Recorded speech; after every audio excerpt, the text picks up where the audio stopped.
Hey everybody, this is a quick video in case you have Sony WF-1000XM5 wireless earbuds and you need to do a hard reset to the factory default settings on it. Now there's a couple reasons you might want to do this.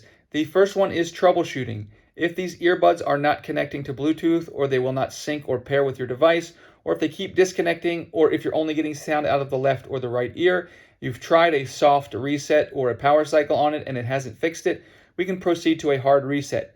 You will need to set these up again because all of the pairing history will be deleted, and it will be like you just took them out of the box new.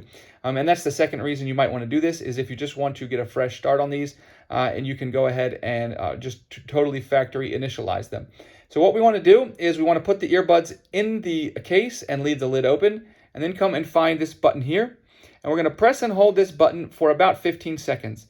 And after about 15 seconds, we will see that the lights will start to flash orange. And basically, we need to let go of this button while the light is flashing orange. If you hold it for too long, the light will go out, it will turn off, and that will just force it to power cycle or soft reset. But if we let go of this button while it is flashing orange, then it will go through a full initialization, and then when the light turns green, the reset is complete.